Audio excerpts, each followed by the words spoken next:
And welcome, everybody. My name is Michelle Benitez, and I'm a librarian at Stanford Health Library. Thank you for joining us for our presentation, Unlocking Your Medicare Preventative Health Benefits. It's presented by the Health Insurance Counseling and Advocacy Program, also known as HICAP.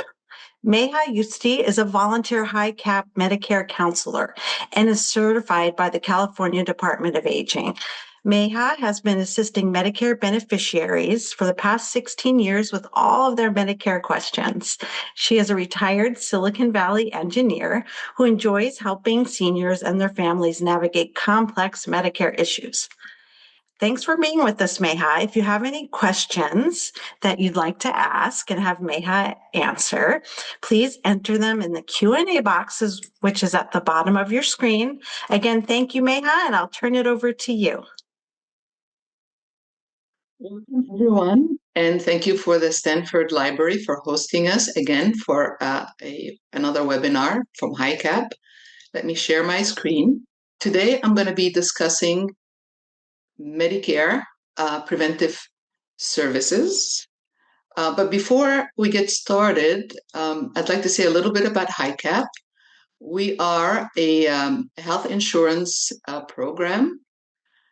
We advocate on behalf of Medicare beneficiaries. Our goal is to educate, assist, and advocate. Our services are free, unbiased, and confidential. We are not associated with any insurance companies, and we don't sell anything. There are services in every county in the entire country. In California, the program is called HICAP. It's part of the administered by the Department of Aging. In other states, it might be called SHIP, State Health Insurance Program. The program is volunteer supported. We do have an office. I belong to the San Mateo County. Our office is in San Mateo that has a small staff, and about 15 volunteers for our county. Tonight's agenda, I always like to start with a refresher of Medicare program terminology because there's a great deal of confusion when people talk about Medicare. There are different varieties of Medicare. So I'm going to go through all that. And then I'm going to talk about Medicare in 2026, what is new, and also talk about the preventive services. And end up with the HICAP, what we can offer in our services. So just to get started, Medicare, there's something called original Medicare. The term original is very important. When we talk about original Medicare, we talk about this card that you get when you turn 65. It basically said you're covered by something called Medicare Part A, which is primarily hospital insurance. It's also cover things like institution, like skilled nursing care, or any institution you would think about, medical institutions. On the other hand, Part B is for doctors. It's also for outpatient services, durable medical equipments, and so on. So the Part A and Part B, which is original Medicare, it's a federal program. The program is administered for administration. Enrollment is the Social Security Administration, because Social Security Administration is the agency that knows how much you worked and you paid into the system through the payroll tax, and that would allow you to be eligible for Medicare. And typically you have to work 40 quarters or 10 years to be eligible for Medicare, either on your own account or a spouse or an ex-spouse. Once you are into the program, the agency, the other federal agency that administers the program is called Center for Medicare and Medicaid, or CSM. Both are federal agencies. Anytime we talk about insurance, and it's certainly the case for original Medicare, we talk about three things. We talk the premium that has to be paid every month. We talk about the deductible, and we talked about the copay. Now, for Part E, which is the hospital insurance part of it, the premium is zero if you worked and you paid for you work 40 quarters. Premium monthly is zero. However, there's a deductible, and this number changes every year. And it's this year, 2026, is $1,736 per benefit period. And benefit period is 60 days. Once you have paid your deductible, the first 60 days in the hospital have a zero copay. And after that, then there is quite a substantial amount you have to pay per day. Now, for doctors, the premium this year is $202.90 for most people, and I will explain people. And there is a $283 per year deductible. That's per year, not per 60 days, for the entire year. Once the deductible is paid, then you have an 80-20 kind of a scenario. So Medicare will pay 80% of your bill, and you will be responsible for the 20%.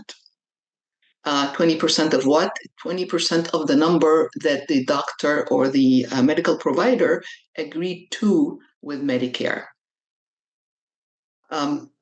Now, if you look at all these things in red, there are gaps, there are financial gaps. It could be quite substantial. If you can imagine, if you go to the doctor a lot, this 20% could really add up throughout the year. So because there's this gap, most people would look at the original Medicare and say, this is just not really enough insurance. So what do? Well, there are some options to supplement this original Medicare. So the first way that people supplement this original Medicare is by buying something Medigap. See, the gap basically cover the gaps in A and B. This is also sometimes called Medicare supplement insurance. Now, this is private insurance that its only purpose in life is to supplement A and B. So if original Medicare, the bills goes from your doctor to the Medicare pays their 80%, they automatically send the bill over to your Medigap if you have one, and the Medigap just pays the rest. If original Medicare approves a service and pays for it, Medigap will automatically pay it, and vice versa. If this is not approved, Medigap will not pay. So it's important to note that the Medigap providers have zero to say about your health coverage. They're just basically a financial kind of a group that insurance that help you pay for these gaps.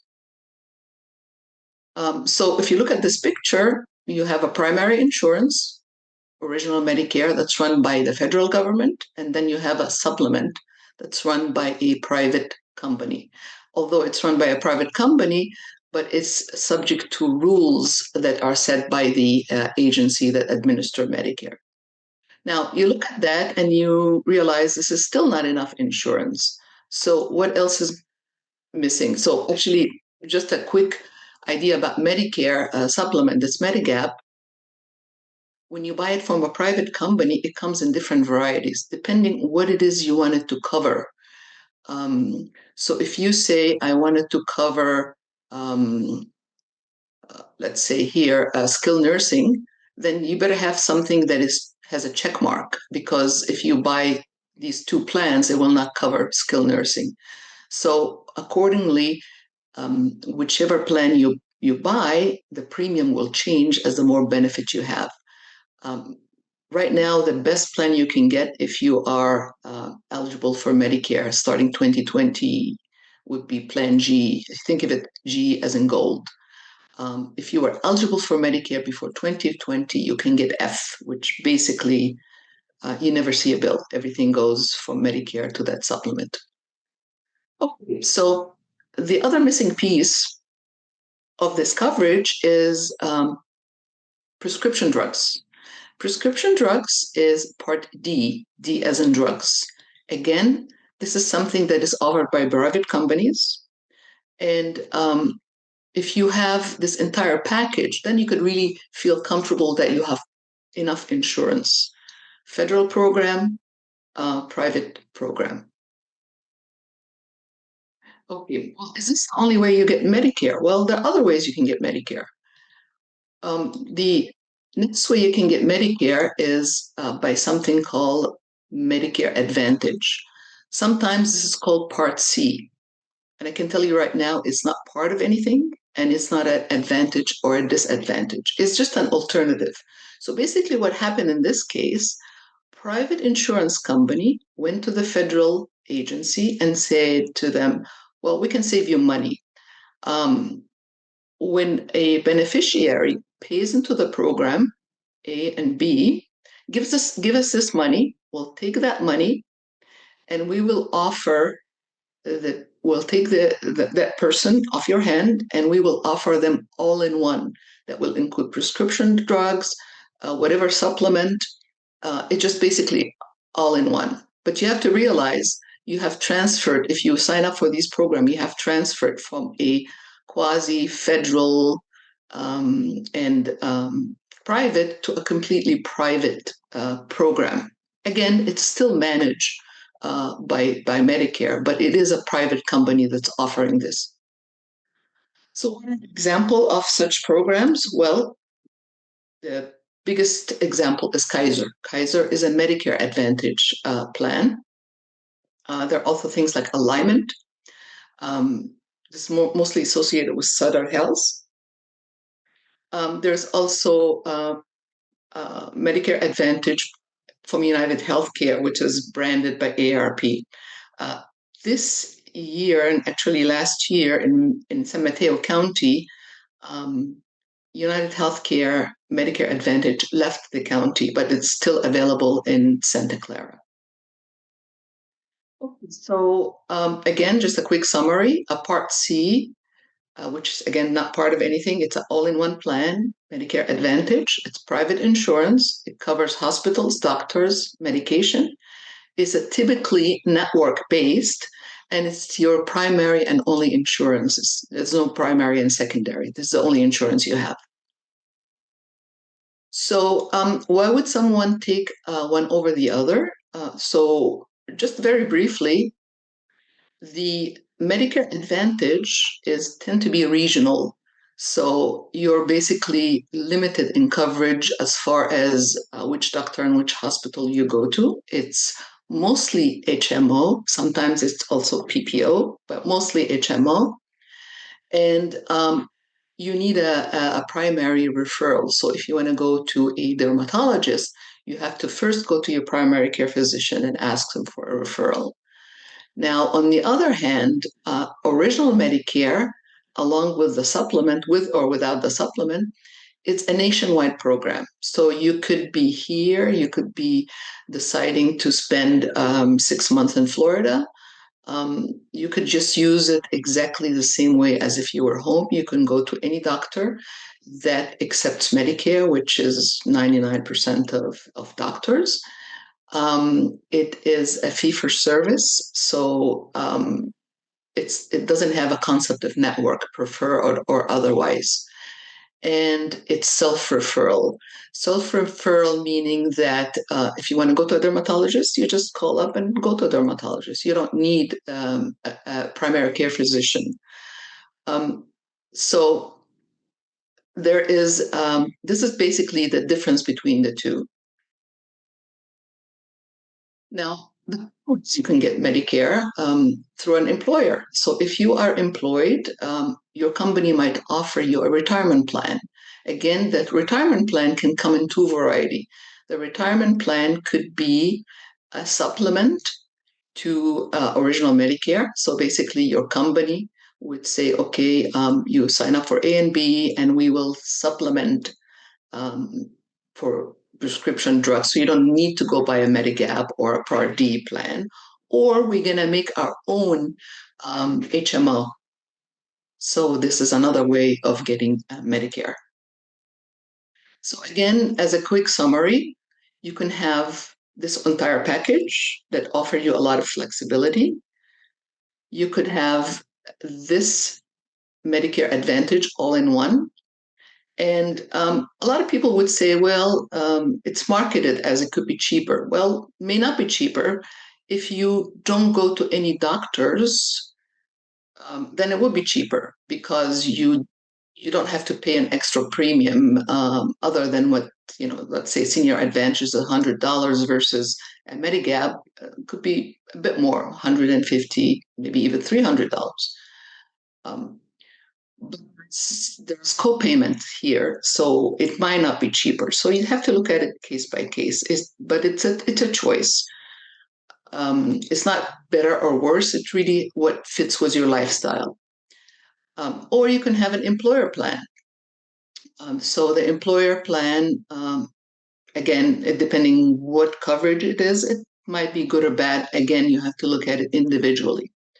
So when somebody comes to us and say, I have Medicare, it basically tells us nothing because these are really different programs.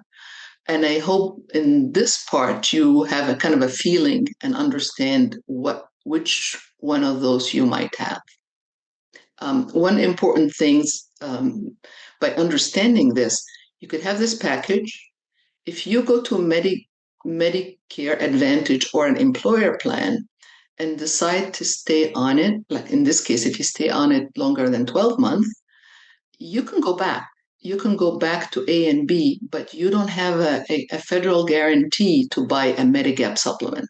So you might be on your own for that 20%, which could be pretty substantial. A lot of people don't understand that they have this, there is a federal guarantee period to buy this. If you hear and you stay, let's say, 5 years and you decided, well, it's too limited, I don't really like the HMO concept, and you try to go back, you might be able to buy this, but you will be subject to underwriting, which is very important to understand. Okay, so this is just kind of like the 10-minute summary of snapshot of Medicare. I'll stop here and see if there's any questions before I go on. Okay. There are a few. The first one, can you explain what that underwriting means? Underwriting, they will ask you about all your medical history. So there is no pre-existing condition. You will be subject to pre-existing condition. They will ask you. They can charge you a different amount based on your health, or not take you at all. Now, if you're in a federal guarantee period, they're not allowed to ask you that. Okay. And the federal guarantee period was how long? Well, when you first eligible for Medicare, you have 3 months before you sign up and 3 months after you sign up to get Medicare in the first place. Once you get Medicare Part B, then you have a guarantee period of 6 months from the date that your Part B is eligible. That's the federal guarantee. That's the fundamental guarantee. Now, there are other times in California, we're very fortunate. We have there are cases where, let's say, you have Medicare Advantage, and if no fault of your own, Medicare Advantage leaves, they terminate. They don't want to be in your county anymore. You get that guarantee back. Another case, if you move, let's say you're with Kaiser and you move to some state that doesn't have Kaiser, then you get that guarantee back. The last issue is that if you do have one of those plans and you want to change between plans, we can do that in California. In other states, it might not be allowed to change between states, but in California, we have something called the birthday rule where you can change within 60 days of your birthday. So there is some time, but they're very restricted. Once you miss those period, then you're subject to underwriting. Yeah, that is complicated. For the Medicare Advantage plans, what happens if it's geographically limited and you move out of the network? As I mentioned, if you're geographically limited on you move, you get their guarantee back. Okay, got it. Just want to clarify that part. Another question is the 40 quarters that you mentioned at the beginning, is it over your whole lifetime working? Yes. So they don't have to be consecutive. So when you work and you pay your payroll tax, all that information goes to Social Security and they count per quarter how long you work. And as I mentioned, that could be your own work history, your spouse, or an ex-spouse if you were married to somebody for 10 years, you can get on their account. It doesn't affect them, but it makes you eligible. Got it. Okay, let's do a couple more now, and because a lot of great questions are coming in, and then we can wait till the end. Um, are health services from Stanford covered by a Medicare Advantage plan? In San Mateo County, as far as I know, Stanford does not have any Medicare Advantage plans anymore. Stanford Hospital might take it in Santa Clara County, but I'm not aware of any doctors in Stanford that accept Medicare Advantage. And the thing about Medicare Advantage is the network changes every year. So if that's the case in 2026, it may not be the case in 2027. And that's what makes it a little bit harder to manage because every year you really have to know, is your doctor still in the plan or not? Yeah, that is complicated. And then if they leave and then you have the opportunity to That does not change. happen with original Yeah, Medicare. With yeah. original Medicare, typically because there is no network. So if the doctor is a Medicare doctor, which most of them are, and of course there's always the battle of are they accepting no patient, but that has nothing to do with Medicare. That's just a capacity issue. Right, right. Okay, one other one before we move on. If you have a Medicare Advantage plan and say you're traveling out of the country for a few weeks, should you get travel insurance? Absolutely. There are some Medigap plan that gives you a lifetime benefit of travel insurance, but I can tell you for sure they're kind of a hassle to deal with. But rural Medicare or any of the Medicare typically do not cover you out of the country. Good to know. That was a good question. Okay, I think we can move on now. Thanks. Okay. So the next part, I'm going to go over what is new in 2026 and then dive into the preventive services. So what's new? Well, premium, deductible, and copay are always changing. IRMA is something that if your income goes above a certain level, then you are subject to a premium surcharge. And I will show you a little table what that amount is. And that number changes every year, how much extra surcharge you have to pay based on your income. Prescription drug maximum out of pocket is $2,100 in 2026. There are 10 medications that are now been negotiated. In the past, Medicare was not allowed to negotiate directly with drug manufacturer.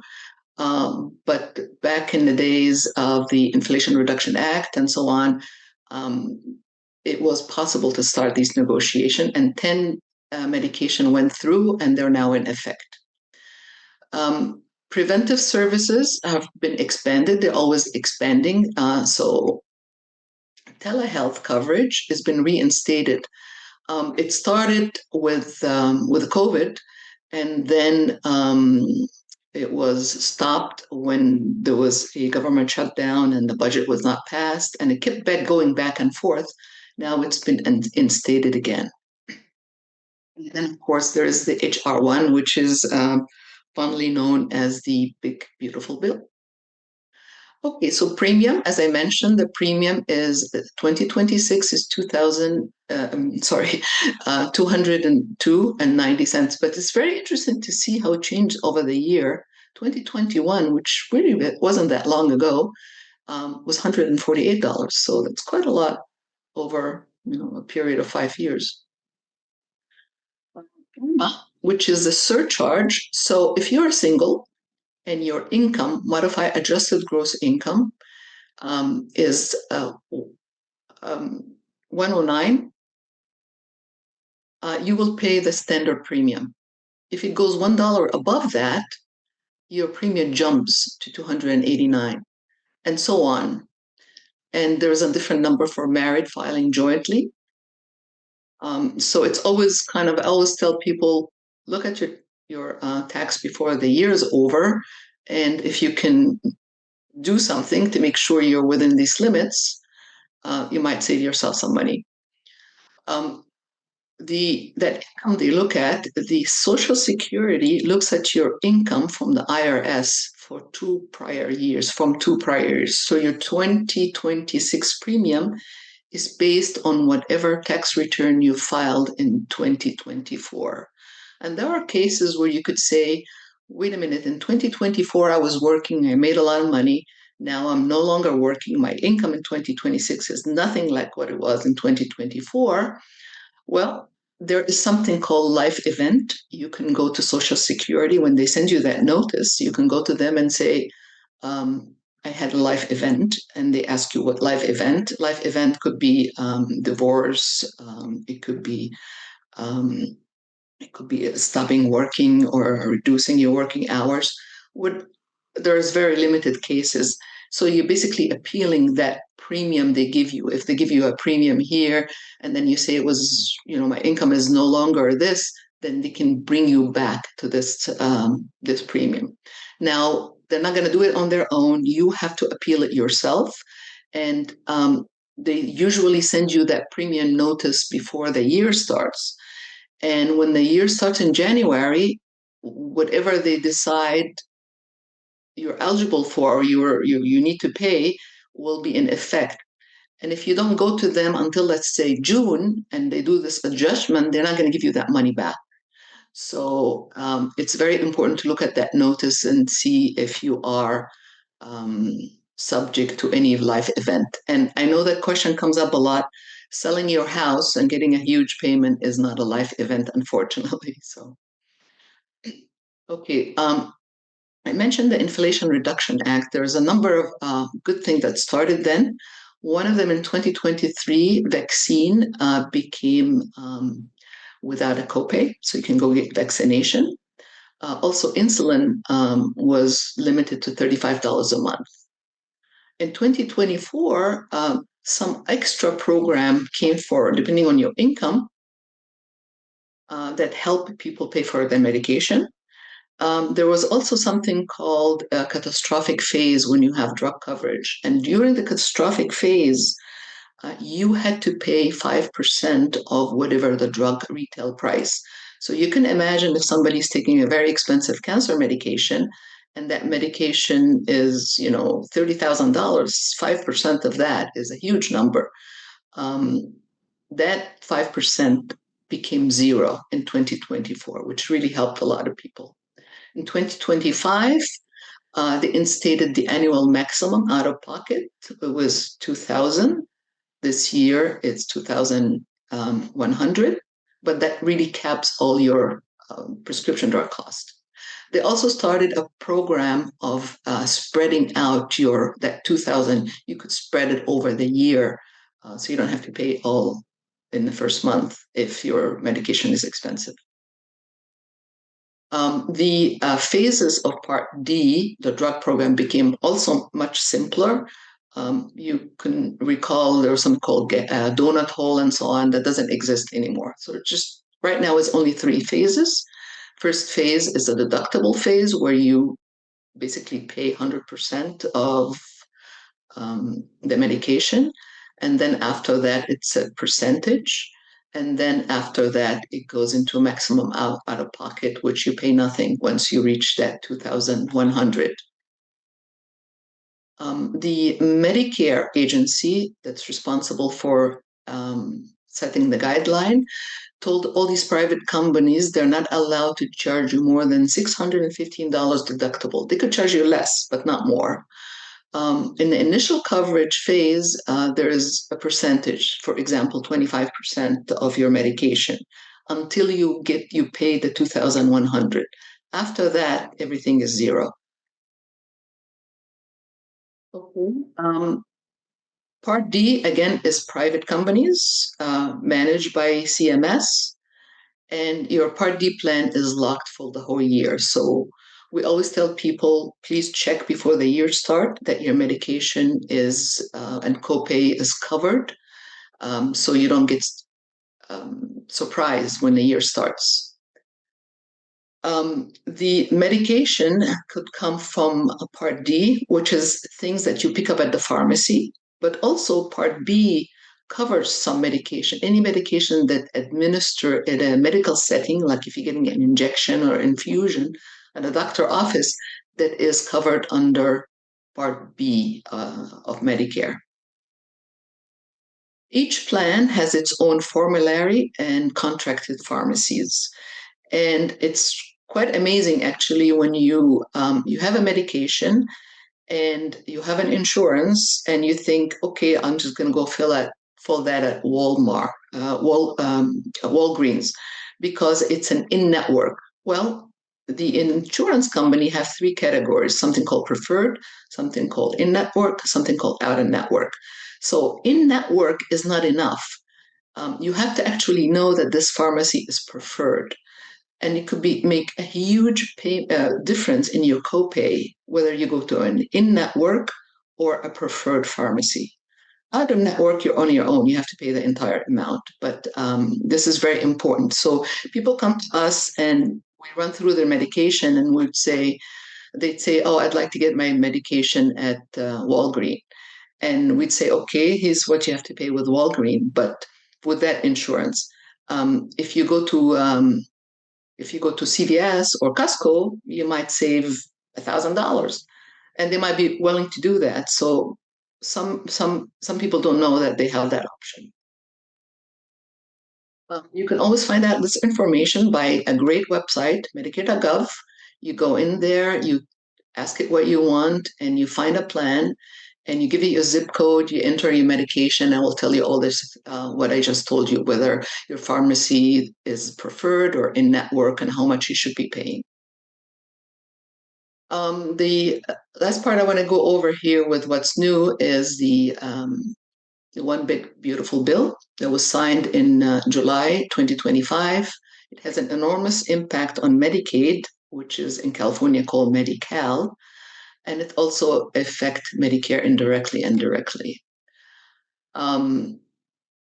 There was all these saving programs that with the Inflation Reduction Act, it was easier for people to apply and get enrolled in these saving programs.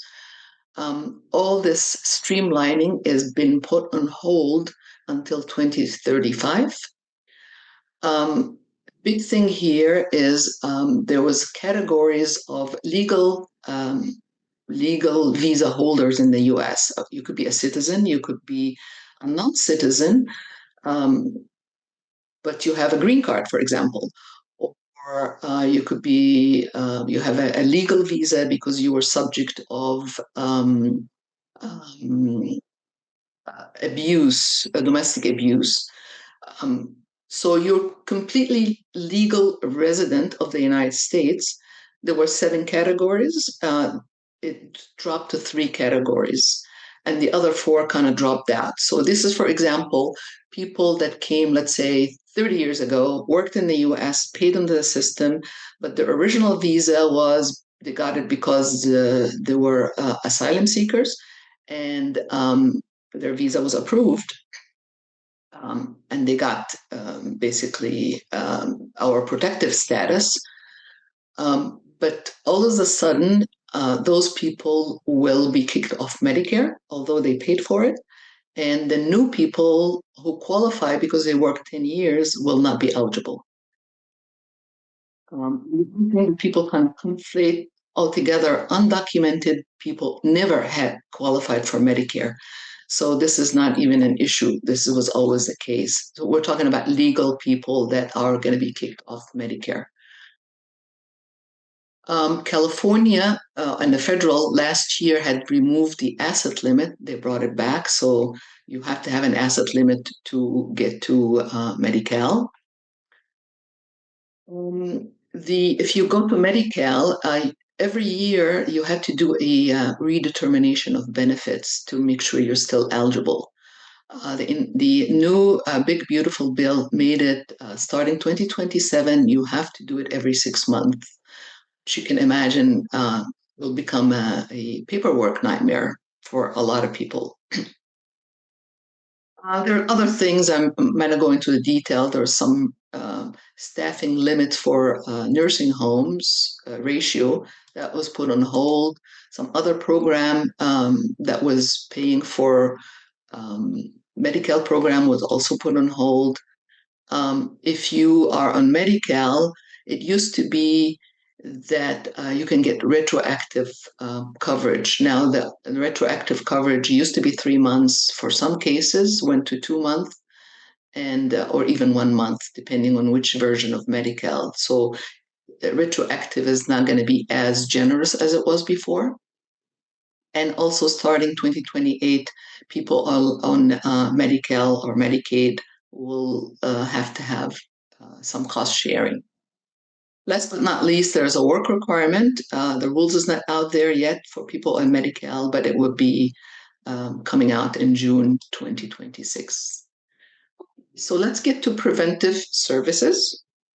So there are different kind of coverage for Medicare. There's preventive, there's medically necessary, there's emergencies, and there are extras. Now, preventive, it's whether you're on original Medicare or Medicare Advantage. These are preventive services that you're entitled to, and they're not eligible for any deductible on copay. And includes things like I'll talk about later, like welcome to Medicare, wellness exam, and so on.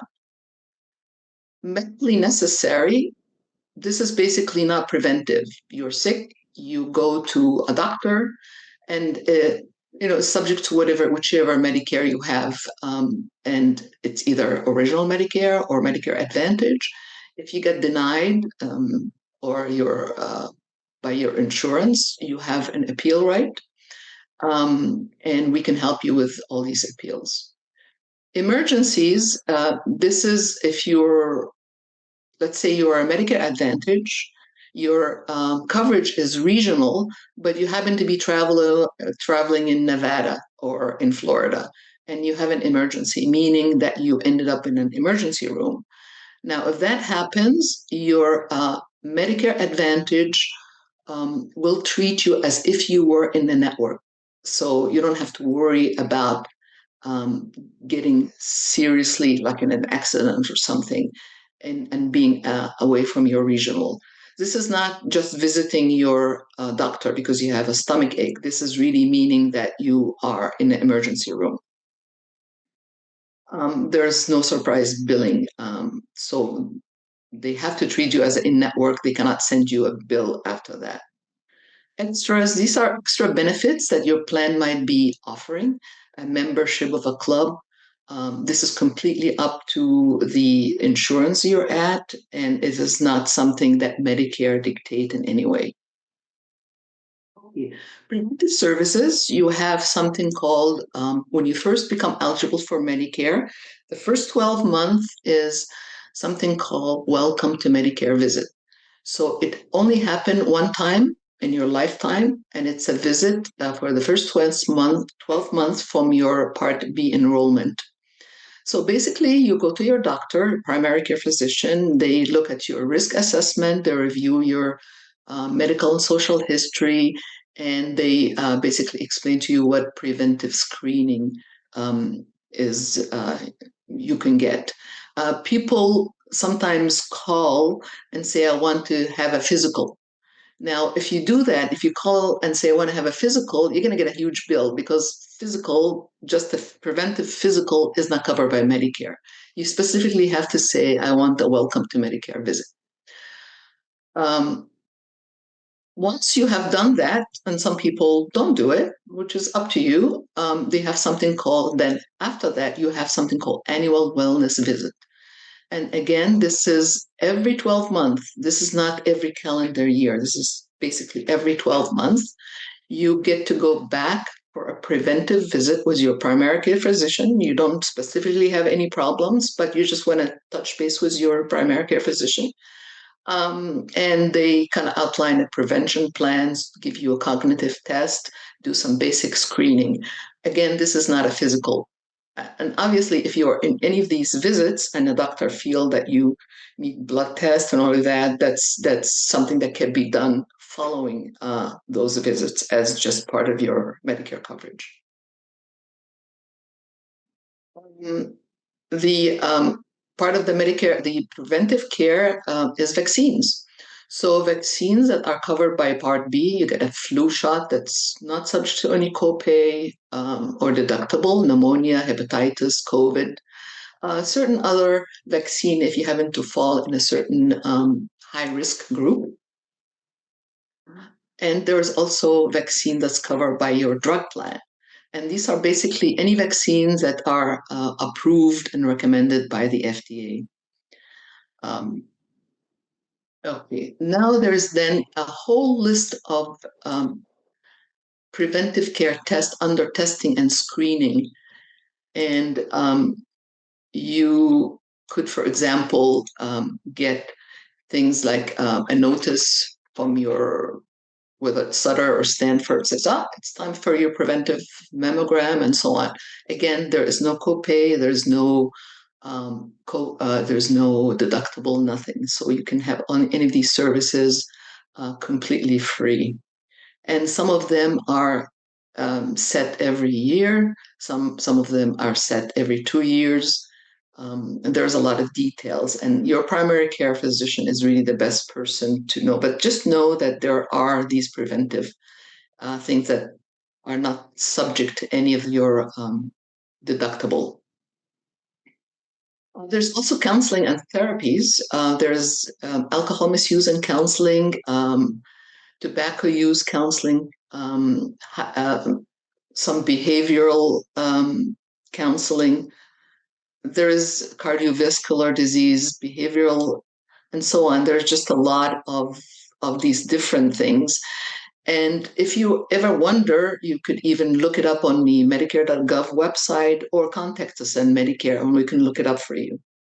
Or again, of course, ask your primary care physician, nutrition therapy, and so on. Behavioral health, depression screening, alcohol misuse, tobacco cessation counseling, obesity and nutrition, and so on. There's this big table here, and some of those screening are eligible for telehealth services. And you'll be amazed, a lot of people don't actually use these preventive services. It's just something that was enacted back with the Affordable Care Act. And people are not aware of those things, and they might think, well, I don't need it. But prevention is something good. So just to wrap it up, what do we do at HICAP? A lot of information I've given you tonight. This is just really a tip of the iceberg. We do offer one-on-one phone or in-person counseling. So you just call HICAP and make an appointment. And this is a case whether you're in New Santa Clara or in Alameda. There's always a HICAP office that you can do phone or in-person counseling with. If you are not sure about enrollment or you're hesitant to call a company and ask questions, we can be on the phone with you and assist you with the enrollment. We could assist you with appeals. So if there's something that is denied and you tried or you don't know how to go through the appeal process, we can help you with that. We have a hotline to Medicare. So we can call, if you'd come up to us with an issue, a Medicare issue, and we have your information, we can call Medicare on your behalf. You don't need to be there. We can resolve that issue. You can be there, but you don't have to be there. And those are typically very experienced Medicare agent that we deal with that can resolve whatever issue fairly quickly. Our job is to educate and advocate. Our services there for anybody in our county, and we're happy to help. Okay. Well, I am done, and I left some time for questions and answers. Thanks, Maha.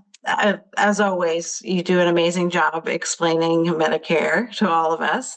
And thanks for reiterating all the terrific free services that HICAP provides. It seems to me like that calling Medicare for people is extremely valuable by itself amongst all the other wonderful things you provide. So thank you for reminding everybody of what you can offer. We have, let's see what we've got here. Just to confirm, because I framed the question about the Medicare Advantage and during travel about international travel. If somebody's traveling within the U.S., is travel insurance recommended if you have Medicare Advantage? I know you mentioned you could always go to the emergency room, and it is, but just to clarify. Again, so out of the country or in the country is In different. So in the country, yeah, let's do in the country. emergency service is always available if you have an Advantage plan. Okay. Also emergency, but you don't need to have an emergency to go to a doctor. If you have original Medicare, you can go anywhere. Okay, thank you. How can somebody tell what's their preferred pharmacy versus in-network? Where can they look that up? Website. You go there, and you do search health plan, and you put in your medication. And if you already know your pharmacy, then you click on it. I said, I want that pharmacy, and it will tell you if it's in network or out of network, or is it preferred or not. If all else fails, contact us on HICAP. We look it up for you. And just to confirm, HICAP service area, you are the Bay Area, San Mateo. Someone's asking about. We are organized by. We're organized by county. Mm-hmm. I belong to San Mateo County, so anybody in San Mateo County can call our San Mateo office. Anybody in Santa Clara can call the Santa Clara office, and so on. So it's county specific. And of course, if for some reason you call the wrong one, you'll get directed to the right place. People, so we don't. Yeah. Let's see. Just a reminder that we'll be sending you this presentation over email in about 2 weeks, so everyone can view it again. It's also on the Stanford Health Library YouTube channel. Let's see. If somebody is losing their medical due to the new asset changes, are they subject to underwriting when that happens? No, they're not. Anybody that goes off Medi-Cal is not subject to underwriting. Got it. Okay, good. Okay, a question about Medicare Advantage, and if they're low cost or no cost, how can it appear that they offer more coverage than Medicare offers? Understand. So Medicare Advantage is a private company. They have to offer medical services just like original Medicare. The main difference is that they have a network. They can tell you you can only go to this hospital or this doctor, but they cannot tell you don't go to a doctor. You have to be able to go to a doctor, right? That's the main thing. The other thing is when you go to a doctor, you have to go to your primary. He's the gatekeeper, or he or she are the gatekeeper. They're the one that tells you, yes, you may go to a cardiologist or you might go to a dermatologist. So the services, seeing a doctor is the same for both. It's a question of access and network. Who can you access and where and when and how? But you have to be able to go to a doctor in both cases. So it's, flexibility. You can imagine cases where I know I have a skin problem and I don't necessarily have to chase my primary care physician to get their permission to a referral to go to the dermatologist. In original Medicare, I just call and make an appointment with the dermatologist. Okay. Thank you. Is there a way to get something that's like an annual physical paid for if you have original Medicare? Because it sounds like the welcome to Medicare visit might be a little bit different than a physical. Is there, is there a way to get a physical? So you basically have to go to your doctor, primary care doctor, first of all, with your basic your annual wellness, let's say, right? And the doctor would say, "Gee, we need to do more stuff. Let's make an appointment and do more stuff." There need to be a reason. There is no preventive um, physical other than welcome to Medicare and the annual. But if you want to see a doctor at any time for any reason, or your doctor thinks that you should make a follow-up appointment for more detail, then of course you can do it. Thank you. Gosh, Medicare has so many different letters. There's a couple about Plan G. There's somebody wanting to know a little bit more about Plan G, and then someone saying that they have Plan G but could also get F. Is there one better than the other? So original Medicare only has A and B, right? Now, where all these alphabet letter comes through is the Medigap. The Medigap, unfortunately, they're not so. They could have called them 1, 2, 3, 4, but they decided to call them A, B, C, D, E, F, G. Right? So Medigap is the one that have all these letters, right? They start at A and go to F, and they have N, and it's not necessarily in order. And what happened is, in the past, before 2020, if you were eligible for Medicare before 2020, F was the plan you can buy, the Medigap plan you could buy that covers every gap that Medicare had. That was like the top. Then after 2020, Congress says, well, we want somebody to pay something. We don't want something that a plan that pays for everything, because people would tend to abuse it. So they made the next best one after F is G. So G basically covers everything except $283 deductible once a year. So we tell people, if you're eligible for F, right, doesn't mean you have to buy it. You could buy it. But you have to look. I mean, the only thing different between F and G is this deductible, once a year deductible. But if the premium is so high, why are you insuring a fixed number, right? So, and the other thing to remember about these plans, Medigap, um, if you start with something that offers high coverage, you can always go down in coverage in following years. You cannot go the other direction. So if you start with a low plan, like Plan A, Medigap Plan A, because you're good and healthy, and then 10 years later they say, G, it's not covering everything, let me go to G. You cannot do it. You will be subject to underwriting. So you can always go down, but not up. Yeah, and you probably want to go up.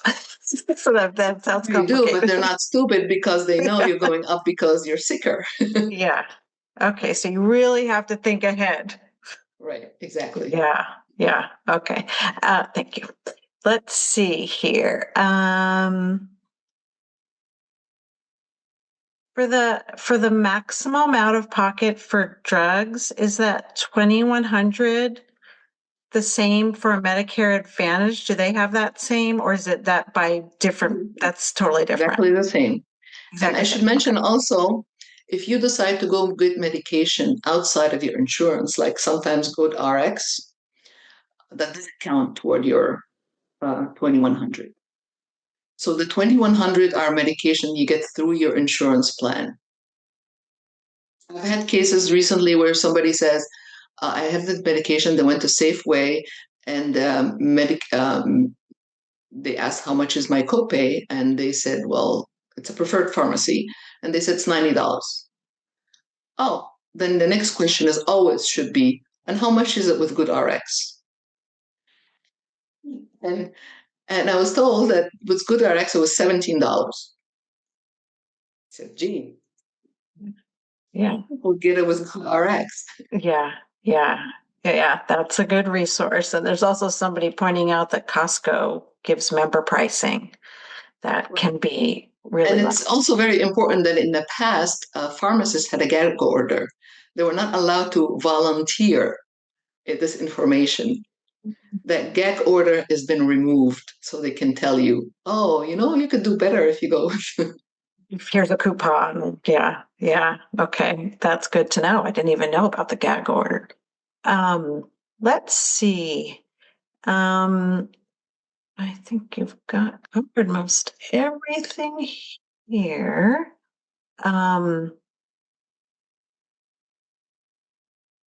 for those income, uh, Mhm. the income requirements and you mentioned something about if you sell a home, is that income exempt from? No, That's not a life event. it's not. Okay. Right. So the bad news is it's not a life event. The good news is you sell it 1 year, and the next year your income is gonna not show that anymore. So so that increase in premium is based on 1 year, and it changes every year based on. So Okay. So it's it'll not gonna be bump for up the for rest of your yeah. life. Okay. It just bumps up for the year that you have that increase in income from a home sale. And then the next year when you bounce back down, it'll reset. Right. Okay. Okay. Thank you. Could you remind us again what the life events are? So stopping work, reducing a lot of the hours, death. So if you were like doing a joint return and all of a sudden you're doing single, or marriage, divorce, I think those are the only cases: marriage, divorce, death, and work related. And Thank you.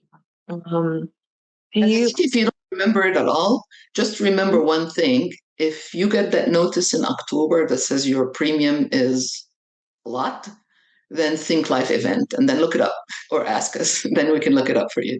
Yeah. Okay. That's a really good suggestion. Um, does AARP help navigate Medicare too? Making these choices? No, ARP is basically a foundation that is Hmm. associated with United Healthcare that's selling insurance. So they're not interested in giving Providing you a free partial. advice. Yeah. Okay. They're not impartial. Yes. Thank you. Um, thank goodness for HICAP. I think we've got it all. The one thing that also the advice I give people is they seem to think that because it's Blue Shield or ARP, especially when you're buying a supplement, they Mhm. think there's something magical about it. Those supplements, like if you buy a plan G, they're very, very highly regulated. So the benefit have to be exactly the same, whether you buy it from ARP or Blue Cross or State Farm or USAA.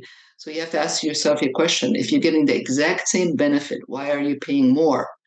And people pay more because they think, oh, ARP I can trust or Blue Shield I can trust. Well, they have nothing to do with it because Medicare pays, they pay. Medicare doesn't pay, they don't pay.